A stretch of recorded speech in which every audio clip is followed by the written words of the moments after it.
The content you're about to enjoy comes from the archives of The Best You.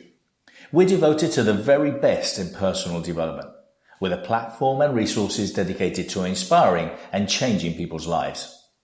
At The Best You, we work with the world's leading writers and trainers on the evolution of the self, and people whose journeys have been affected by their work and words. For more information, go to www.thebestyou.co. Tony Wrighton. Tony Wrighton is a familiar face on British TV, known to millions as a sports presenter on Sky Sports. He has written 3 NLP-related books published by Virgin Books, which have been translated into 12 languages. He is one of the country's foremost experts on NLP, neuro-linguistic programming. He is the host of the top-rated podcast, Sestology, where he goes on a journey to find more energy, vitality, and motivation. I've known Tony for a long time. We actually did our NLP Master Practitioner with Dr. Richard Bandel. We did it together, and I believe our trainer training. And I've seen Tony over the years create some phenomenal products, engage with people, and he's always been extremely innovative. He's a fantastic communicator, obviously, and you're going to learn a lot if you're interested in what's the latest and finding out how he has created such a phenomenal career in the media and publishing books. He's a great one to listen to. Thank you. I hope you enjoy. Hi, I'm Bernardo and welcome to Inspiring People. Today, I have the great pleasure of interviewing Tony Wrighton, who is a TV presenter, broadcaster, author, speaker, and performance expert. Hi, Tony. Hi, Bernardo. Thank you very much for being here today. Yeah, thank you for having me. Thank you. Tell me a little bit about yourself. Where are you from? Where were you born? I'm a Londoner, born and bred in London, about a mile away from the QPR Stadium. I still go down there quite a bit. And grew up in London. Went to university out of London and then worked in radio for many years. And there were only really about 30 jobs that I could have had in London. So I kind of travelled around the country, lived in Dublin for a couple of years, lived in Leeds and Manchester before getting the screen test for Sky Sports in 2006. And when that went well, I moved back down to London. So yeah, spent quite a few years out of London working on radio as a bit of a radio nomad. So tell me about your early years. I mean, tell me about school and what was school like for you? It was good, I guess. It was fairly unremarkable. My dad died when I was 12, which I think it's probably a little bit young to actually appreciate the significance of at the age of 12. But obviously now I'm well aware of how I've had a different upbringing to people who've had 2 parents. But I don't think that's necessarily a bad thing. And being around lots of women means that you potentially become a better communicator, which is obviously my job now. So that was an important event in my life. And I'd say fairly unremarkable childhood apart from that. Enjoyed school, went to university, loved that. And yeah. Anything in particular you stood out at school?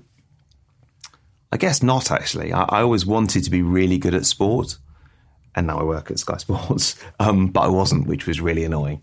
I did lots of theatre at school and quite a bit at university too. And I guess when I was growing up, I was thinking, I could be an actor. I could do this. This could be my job. And then when I got to university and I started doing plays there, realised that I could probably hold my own in a university play, but I was well out of my depth compared to some of the other people who were considering going on and being professional actors and actresses. So then I thought, what else can I do? And I did student radio. And that was this at uni, yeah? Yeah, so started doing student radio, and I probably felt more comfortable being myself than pretending to be someone else. So I did a weekly show which was listened to by approximately 3 people. And I think as prizes, we gave away sandwiches from the canteen in the student union. But, great fun, great way to learn radio, and a great way to kind of just ease into broadcasting without having to follow all the rules that you have to as soon as you actually join a professional organisation. So your degree, was it in media? No, my degree was in English and Italian. When you did that, while you were studying that, did you know you wanted to go into radio, you wanted to go into media? Well, for me, university was significant, not really and important, not really necessarily for the lessons. I enjoyed going to English literature lessons and, ended up being able to speak a bit of Italian, which is great. And I still love speaking Italian now. But for me, it was all the kind of extracurricular stuff that I got the chance to kind of explore. So the chance to do loads of plays and then do student radio was fantastic. And literally first term, I started doing a weekly show, me and a couple of mates. And I think we were quite creative. I've still got all the tapes. If you want to listen to the tapes, Bernardo, I'll bring him in. So yeah, straight away I really enjoyed it. And then actually, as it got to the final year, I realised that my shows were very different from all the other shows on student radio, because all the other student radio presenters were trying to be proper radio DJs. And they'd be like, okay, coming up next, it's... and I wanted to do something a little bit different. And so I thought, well, I felt like I was enjoying it and it was creative and it was quite fun. So that's what I wanted to do. Tony, and when in your early years, when your father died and you were 12, you had your mother and your sister. Was there anybody that helped you, anybody that inspired you at your early age? Apart from my mother. Apart from your mum and your sister? Not really, no. And, it's quite interesting because obviously that was quite a long time ago now. And I think, I guess... having a parent die would be dealt with slightly differently now to how it was then. I don't feel bad about the way it was dealt with at all. But interestingly, over the last few years, I've begun to kind of confront it in a slightly different way and perhaps look at the way that I deal with emotions in a way that I hadn't before. And that has come partly from some NLP awareness and partly from awareness in other areas as well, which we can maybe talk about. But yeah, so not really, no. And I certainly didn't have therapy or anything like that, but obviously had a lot of love from my family and from my mum in particular, which kind of helped me through at the time. And through school, uni, did anybody inspire you? Anybody that you looked up to? Once I got to uni, I was inspired in particular by radio presenters that I listened to that I liked. So I guess I didn't have a particular inspiration as a teacher or something like that. But definitely I was inspired by radio presenters that I thought were great, and equally inspired by not wanting to be like some of the presenters that I listened to that were doing the stuff that I didn't want to do. So you left uni, then got into radio. Tell me about those first years. How was that? Yeah, started out, and because I've got you might say, a very proper English voice. Everywhere I went, they tried to steer me away from presenting wacky music shows and towards presenting news. I was a news journalist for a while at ITN, and I worked at kind of loads of small little radio stations around the southeast, and they all said, you've got a great voice, you could be a good journalist. And I was like, yeah, but that doesn't sound like that much fun. I basically just wanted to play records and party and have fun and be creative as well. But I guess it just seemed to me like a really enjoyable, fun way to make a living. Yeah. And it really was. And, I've still got loads of friends who work in radio now. I'm glad that I've moved on from radio because it's actually much more restrictive working in commercial radio than it is working in student radio. But at the time, it was fantastic. So was it a natural progression from radio to TV presenting? Not really. I mean, actually, I think in radio it probably took me 6 or 7 years before I was really comfortable just presenting with my voice. And even now, I'll do a podcast or I'll probably watch this or listen to my voice and I'll think, talking far too loudly or quietly or something. I'm quite kind of self-critical like that. But I think that self-analysis is probably what improved me as a presenter. I don't think there's a very natural progression between radio and TV. Certainly, I know they like at Sky people who have presented on radio in the past because they know that we can talk to time and we can talk a lot about not very much. If there's a lot of extra time, suddenly all the adverts go and you've got 4 minutes to fill. They need someone who's kind of quite used to that. So I suppose that I was used to doing that. But I don't think it's a very natural progression. And it's taken a long time for me to feel comfortable presenting on Sky and doing any TV work. And that's your current work now. You do a lot of Sky Sports presenting, all related to sports, and you follow the golf tour as well. Yeah? That's the day job, I guess. Yeah. So obviously the NLP and the books and everything else, but the day job is working for Sky Sports and presenting Golfing World as well. Yeah, which is on Sky. So we did our NLP training together. We did, yeah. That was exciting days. Yeah, it was. Yeah. Tell me, how you came across NLP and what got you interested into personal development. Yeah.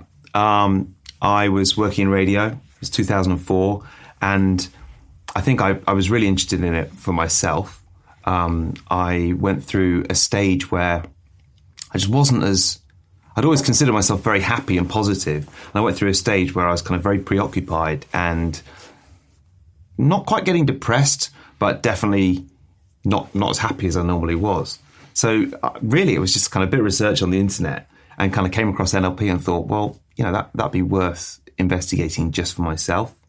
And I did a long NLP practitioner course over the course of about 7 months in Manchester. And it was a brilliant experience.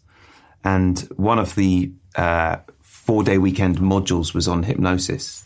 And I remember the first day of the hypnosis course, the first time we paired up with someone else, pairing up with one of my friends on the course who'd never done hypnosis before and going into a really deep trance.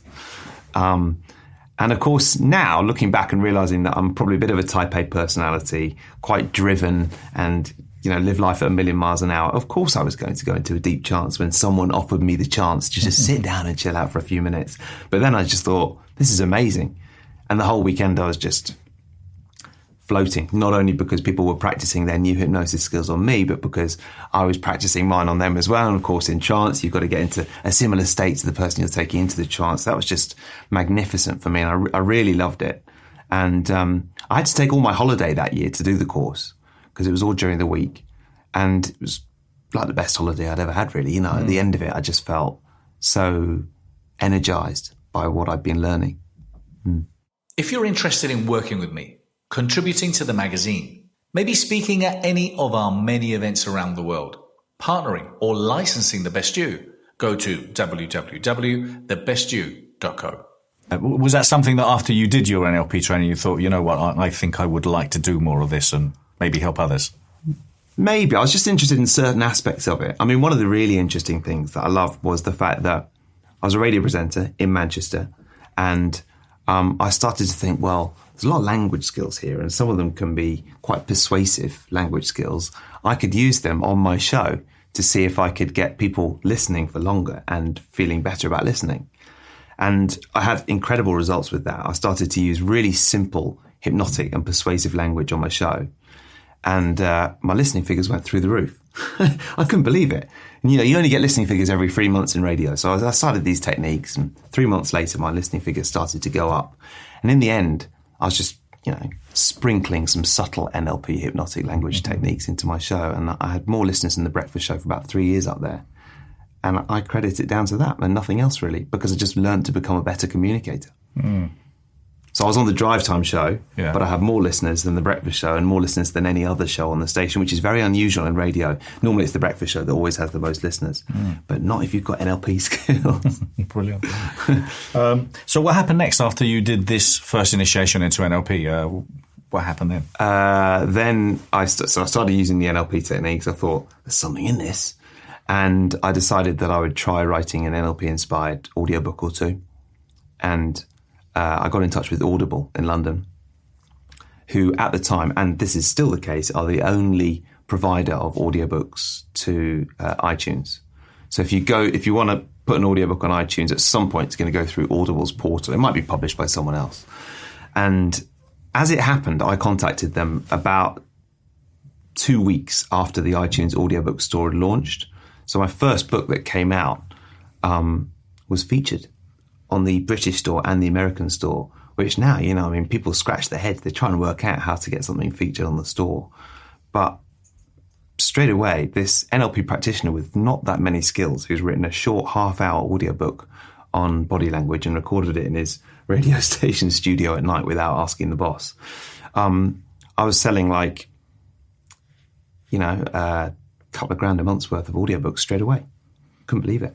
How did you then evolve into who you are now? Because obviously you're a very established speaker. You've published, I think, 12 titles in total. You've got 3 with Virgin, translated in 16 languages. Yeah. And you've had, what, is it 300,000 downloads? Over 300,000. Over 300,000? Yeah. Tell me how that happens, because I'm sure a lot of people, as you said, are probably scratching their heads. Yeah. Well, my stuff got better. I actually listened to some of my early stuff and I think, well, it was okay. bearing in mind what I knew at the time. I mean, you and I now are both NLP trainers, but I was just a practitioner at that point. I like to think that the stuff I do now is better, but the stuff that still sells the most is the stuff that came out then, because it's kind of got that history on Amazon or on iTunes and everything else.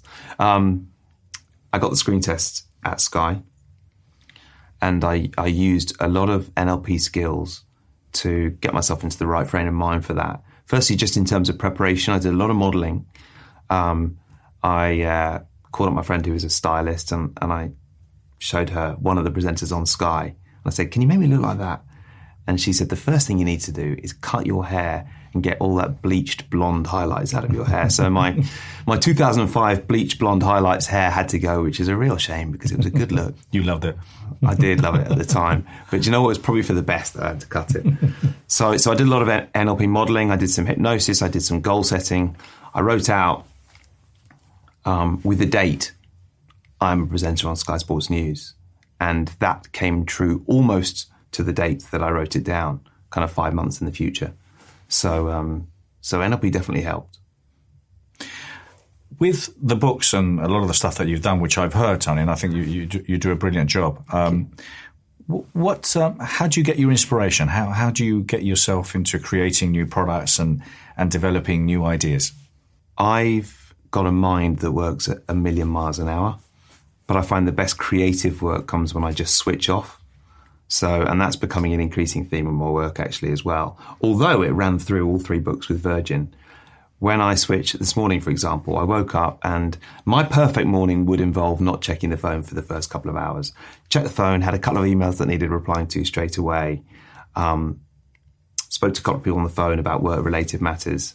And my mind was just in kind of quite a hectic place. And then before I came here, I went to a yoga class and I arranged to meet someone at yoga and switched the phone off, put it into airport mode. A couple of hours later, having simplified and kind of decluttered my mind, I was brimming with ideas. And I just felt in a much kind of calmer, more creative and happier place. And that is just consistent day after day.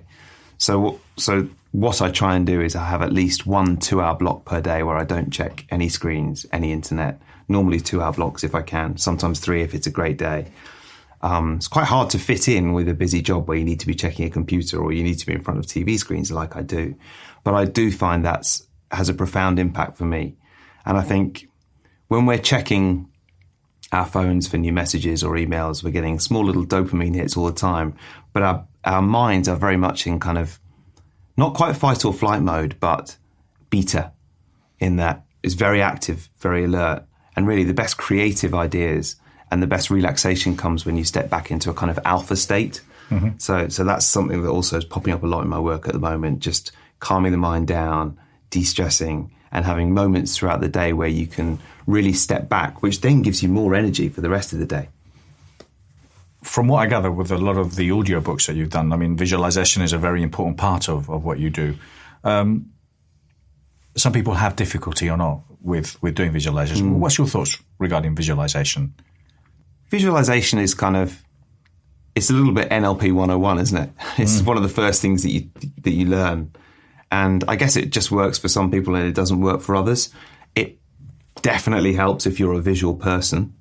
And if you're auditory or kinesthetic, or you tend to favour those methods of experience in the world, then you might want to focus more on hearing or feeling the emotions or sensations or the goals that you're trying to associate with.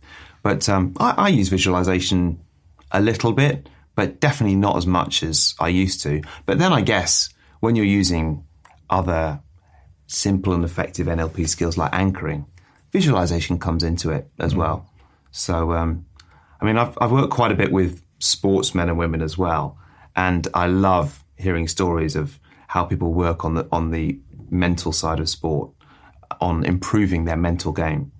And for a lot of them, it is about visualization. I know some England cricketers will lie in their room the night before a game, turn the lights out, and just imagine every ball they're bowling, all the different shape, how it's going to look, how it's going to feel when it comes out of their hand. And that works for them, so fantastic. Yeah, it's that combination, I suppose, of the visualization and being able to control your internal dialogue, as you said, are kind of like the basics of... Definitely. But are very powerful. They are the basics, but they're the basics because they're the most important stuff. And I mean, controlling the internal dialogue and quietening the mind is, it sounds really simple, and it's a message that we hear again and again. And sometimes I have to stop myself if I'm listening to a podcast of someone else and they're kind of telling us that message. I have to stop myself from saying, I've heard that before, because actually it's a good reminder that is one of the most important things for me. Tell me about astrology and your podcast and what you're doing now. Tell me a little bit about that and how you're evolving and moving towards that. I went on holiday a while back, and I went to the jungle in the Philippines. And I was with a friend, and we went to this luxury retreat in the Philippines. And it was all set up for a fabulous holiday. You know, it was very expensive. Yoga and Pilates every day, lots of treatments. It was raw vegan food, beautiful weather, just a sensational holiday, except I got ill in the middle of the jungle. And I had to fly home early from the Philippines. And that was really just the start of it, because after that, I developed all kinds of really scary symptoms. I had numb patches on my face. I got tested for a stroke and so many different ailments, which the doctors could never really find. But I ended up having 3 months off work, 3 months basically in bed. It was all because of this mystery virus in the Philippines that I'd picked up. And it turns out there are loads of tropical viruses that doctors don't really know what they are. But having had 3 months off, one of my main symptoms was fatigue. I just didn't have the energy to go to work, and I was barely even walking down the street. I spent whole weeks where I just didn't leave the house. And so fatigue became a really important thing for me. And NLP only helped to a certain extent, actually. And I think part of the reason that I didn't really help myself while I was off work for so long was that I think a lot of people who are very type A and very driven and very goal-oriented come to NLP in the first place.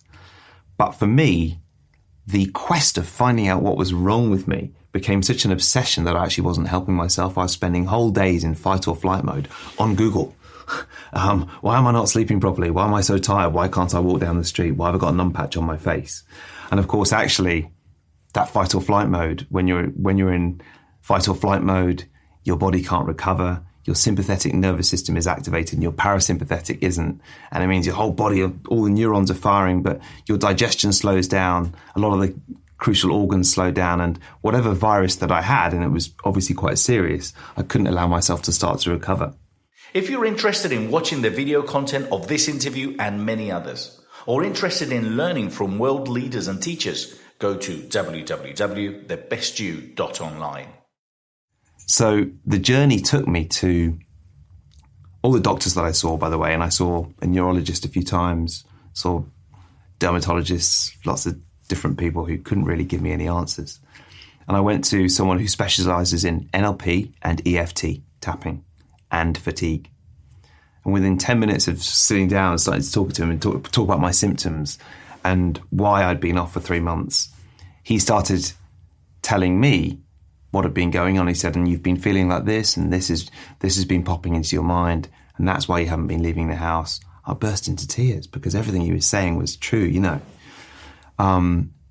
His daughter had chronic fatigue, and his business partner has had chronic fatigue as well. So he specializes in fatigue. But just this experience of working with someone, and he was using tapping all the way through as well. So as he was talking and as I was in floods of tears and not really caring because he obviously knew what he was talking about, he was tapping away on my face and just calming down, and specifically getting me to tap here. That's one of the points, just kind of to the side of the collarbone. Anyone watching this can just, if they're ever feeling anxious, just kind of tap there. So that was a huge part of the journey, and I'm still seeing him now. He's a very wise, intuitive therapist. And he said to me, part of the reason you were drawn to NLP is because you're so driven, but perhaps I needed something to just help me slow down. So I love NLP and I use it every day, but I'm interested in speaking to other people who can give me and us a few answers on living with more energy. So that's where Zestology came from. Brilliant. And is this you now providing tips and advice for people to be more energetic, to have more vitality in life and food and balance? The podcast is a two-way discussion between me and guests. And we've had some great guests on already, some top authors, sports psychologists, businessmen, sportsmen and women themselves, nutritionists, hopefully some tappers as well, some EFT experts as well.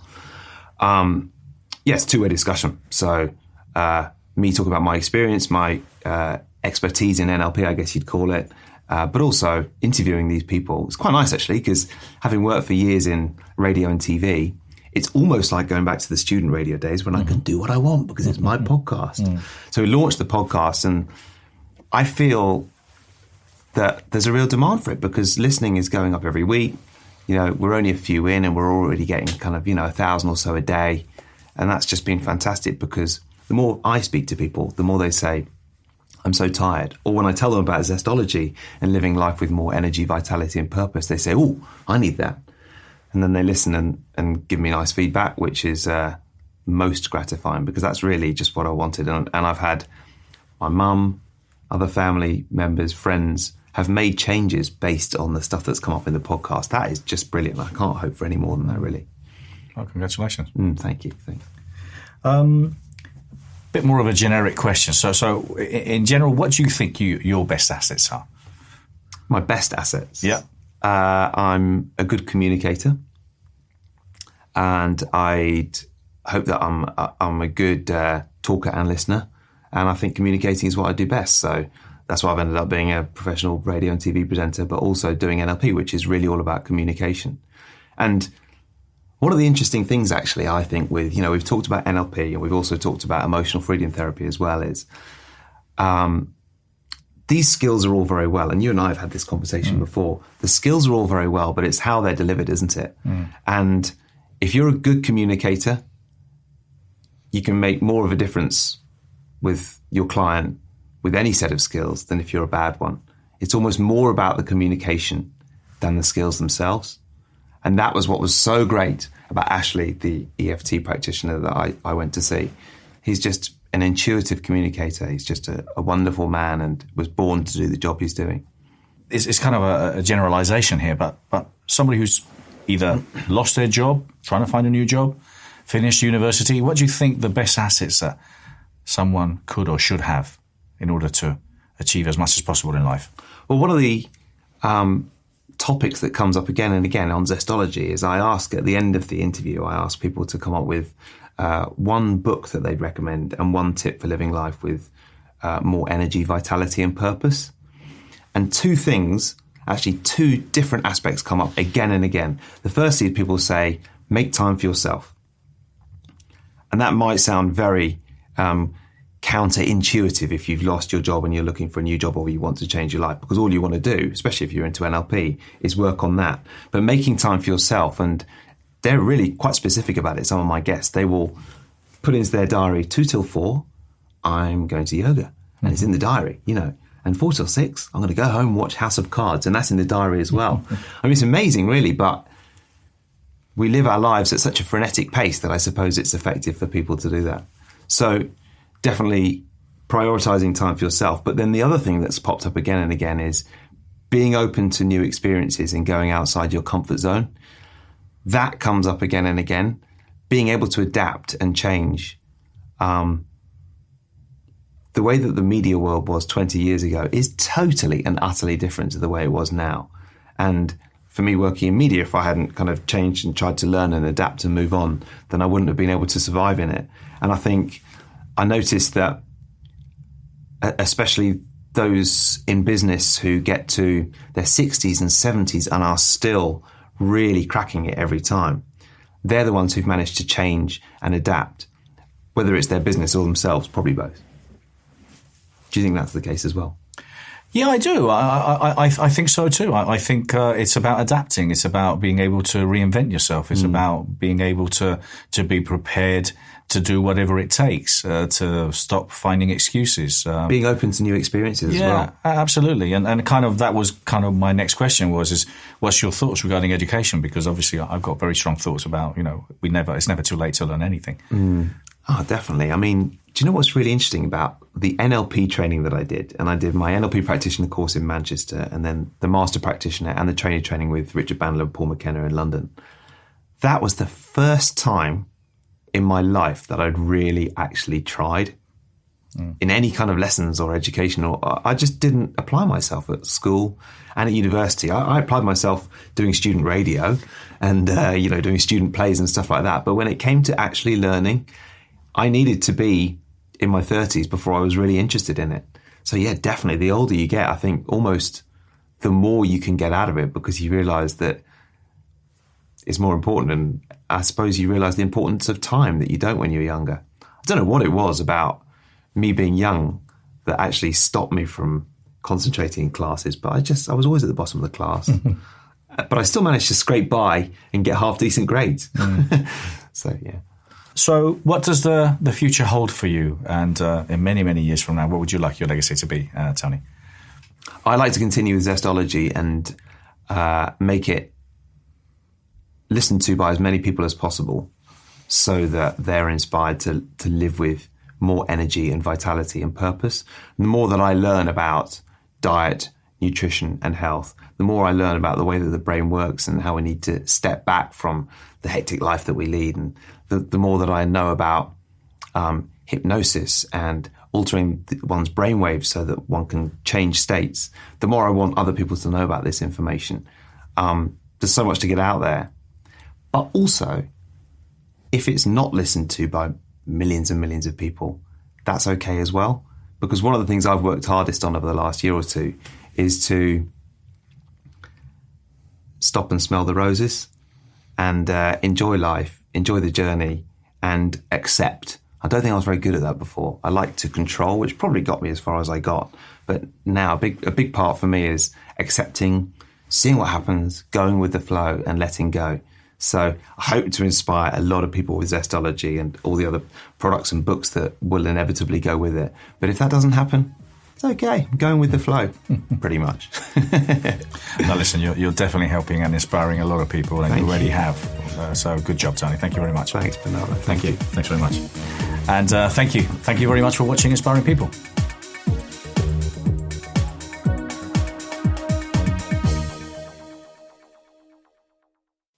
For more information, go to www.thebestyou.co.